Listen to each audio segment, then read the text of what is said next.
Quero passar alguns minutos falando sobre como pensar em investimentos, em vez de focar só no que está acontecendo agora. Para explicar isso melhor, vou contar um pouco da minha própria história. Vamos lá. Aqui está um exemplar do New York Times de 12 de março de 1942. Estou um pouquinho atrasado na leitura. Naquela época, fazia 3 meses que tínhamos entrado na guerra e estávamos perdendo. As manchetes dos jornais estavam cheias de notícias ruins sobre o que estava acontecendo no Pacífico.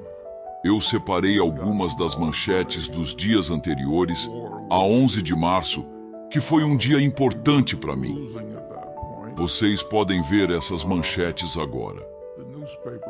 Parece que estamos no slide 2.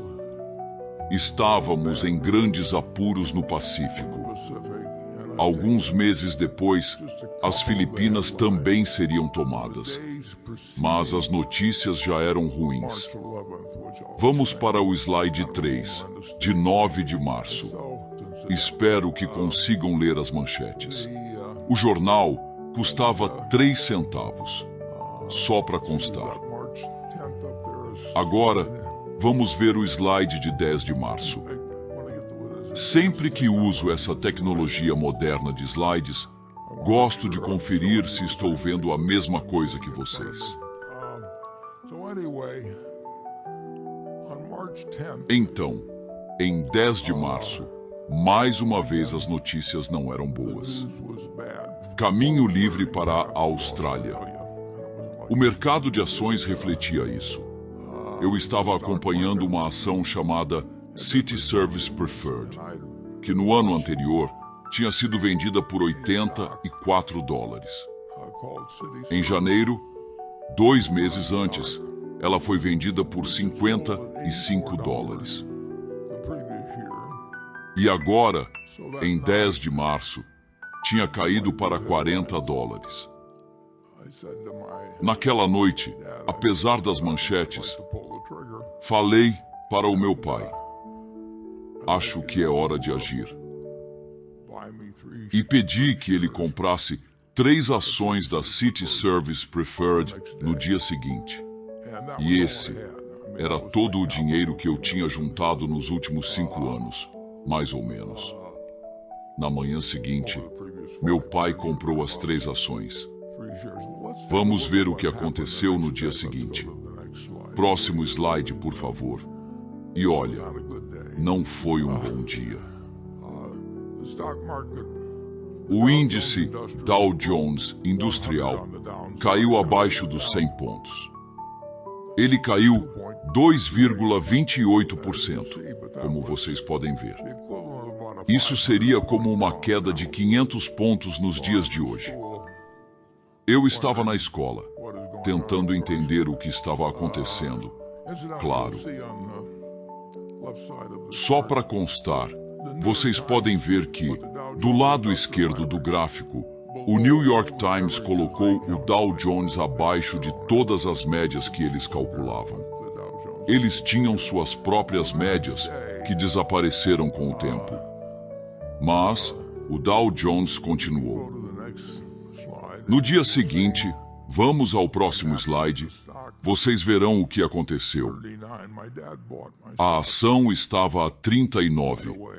Meu pai comprou as minhas ações logo de manhã, porque eu tinha pedido para ele as 3 ações. Eu paguei o preço mais alto do dia, R$38,25. No final do dia, a ação caiu para 37. O que, para ser honesto, acabou sendo uma coisa bem comum nas minhas aventuras no mercado de ações nos anos seguintes. Na época, essa ação era negociada na bolsa chamada New York Curb Exchange, que depois virou a American Stock Exchange. mesmo com a guerra parecendo ruim até a Batalha de Midway. Se vocês olharem para o próximo slide, vão ver que a ação se saiu muito bem. Dá para ver onde eu comprei. 38,25. A ação acabou sendo recomprada pela empresa City Service por mais de $200 por ação. Mas olha, essa não é uma história de final feliz, porque se olharmos o próximo slide, vocês verão que... Bom, como dizem, parecia uma boa ideia na época.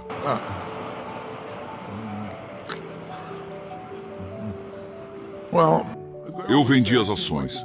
Ganhei $5 com elas. Mais uma vez, típico do meu jeito de agir. Quando a ação caiu para 27, parecia uma boa ideia garantir esse lucro. Bom, qual é a lição de tudo isso? Podemos deixar a história da City Service para trás. Quero que vocês imaginem que estamos de volta a 11 de março de 1942. Como eu disse, as coisas pareciam ruins, tanto na Europa quanto no Pacífico.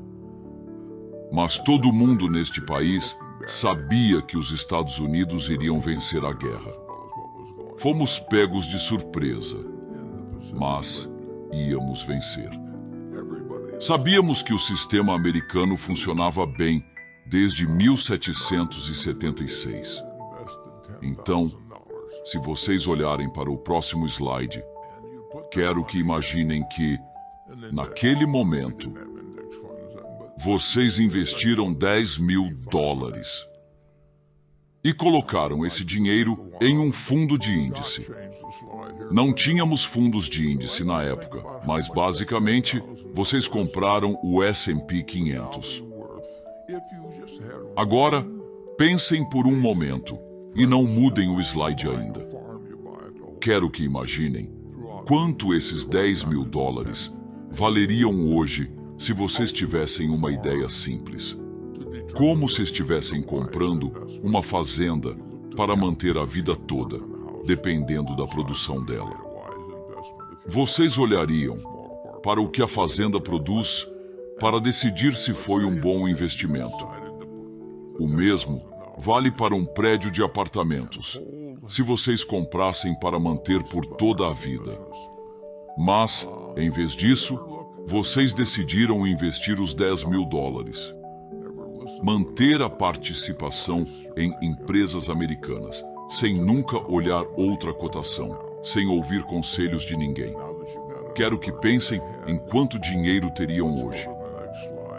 Agora que vocês têm um número na cabeça, vamos para o próximo slide e ver a resposta. Vocês teriam $51 milhões e não teriam precisado fazer nada. Não precisariam entender de contabilidade. Não precisariam olhar cotações todo dia, como eu fiz naquele primeiro dia. Já tinha perdido $3,75 quando voltei da escola. Tudo o que precisariam era acreditar que a América prosperaria com o tempo, que superaríamos as dificuldades e que, se a América prosperasse, as empresas americanas também prosperariam. Não precisariam escolher ações vencedoras ou o momento certo para investir. Só precisavam tomar uma decisão de investimento na vida. E essa não foi a única chance. Eu poderia mostrar outras vezes que teriam trazido ganhos ainda maiores. Mas, ao ouvir as perguntas e respostas de hoje, lembrem-se de que a questão principal é como as empresas americanas vão se sair durante a sua vida de investidor.